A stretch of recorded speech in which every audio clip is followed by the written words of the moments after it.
ട്രംപിന്റെ surgical strike അതങ്ങ് സൊമാലിയക്കാരെയൊക്കെ തൂത്തുവാരി പുറത്തറിയുന്ന ഒരു സമീപനം സ്വീകരിച്ചിരിക്കുന്നു ട്രംപ്. അമേരിക്കയിലെ സൊമാലിയൻ വംശജർക്ക് കടുത്ത തിരിച്ചടിയുമായിട്ടാണ് ട്രംപ് ഭരണകൂടത്തിന്റെ നിർണായകമായിട്ടുള്ള നീക്കമുണ്ടായിരിക്കുന്നത്.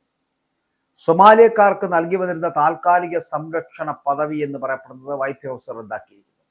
മിനസോട്ടയിൽ നടന്ന വമ്പൻ സാമ്പത്തിക തട്ടിപ്പ് പുറത്താക്കിയതിന് പിന്നാലെയാണ് ഇത്തരത്തിലുള്ള കർശന നടപടിയുമായിട്ടും ഭരണകൂടം രംഗത്തെത്തിയിരിക്കുന്നത് എന്നുള്ളത്. അപ്പോൾ ഇതോടെ US-ലുള്ള ആയിരക്കണക്കിന് സൊമാലിയക്കാർ രാജ്യം വിടേണ്ടി വരുന്ന ഒരു സാഹചര്യത്തിലേക്ക് എത്തി.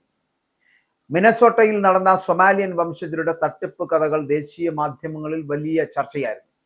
അപ്പോൾ ഇതിന് പിന്നാലെയാണ് ട്രംപ് സർക്കാരിന്റെ ഈ സർജിക്കൽ സ്ട്രൈക്ക്. ഏകദേശം 85ഓളം സൊമാലിയക്കാർക്കെതിരെയാണ് തട്ടിപ്പ് കേസുകളിൽ കുറ്റപത്രം ഇപ്പോൾ സമർപ്പിച്ചിരിക്കുന്നത്. ഇതാണ് പാവപ്പെട്ട അഭയാർത്ഥികൾക്കും ഇപ്പോൾ വിനയായി തീർന്നിരിക്കുന്നത്. ഇവർ മാർച്ച് 17-നകം അമേരിക്ക വിടണം. ഏകദേശം 2500 സൊമാലിയക്കാരെ ഈ തീരുമാനം നേരിട്ട് ബാധിച്ചേക്കും. ഇതിൽ ഏകദേശം 1400 പേരുടെ അപേക്ഷകൾ പരിഗണനയിലിരിക്കെയാണ് ഈ തിരിച്ചടി ഇപ്പോൾ ഉണ്ടായിരിക്കുന്നത്.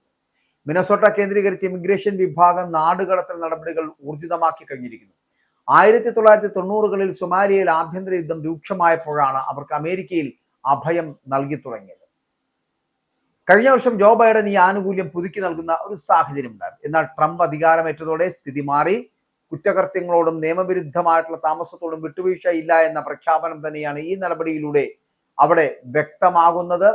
അപ്പോൾ ലോകത്തിലെ ഏറ്റവും അപകടകാരികളായിട്ടുള്ള രാജ്യങ്ങളിലൊന്നായിട്ടുള്ള സൊമാലിയയ്ക്ക് തിരികെ പോകേണ്ടി വരുന്നത് ഇവിടുത്തെ അഭയാർത്ഥികളെ സംബന്ധിച്ചിടത്തോളം വലിയ ഭീഷണിയാണ്.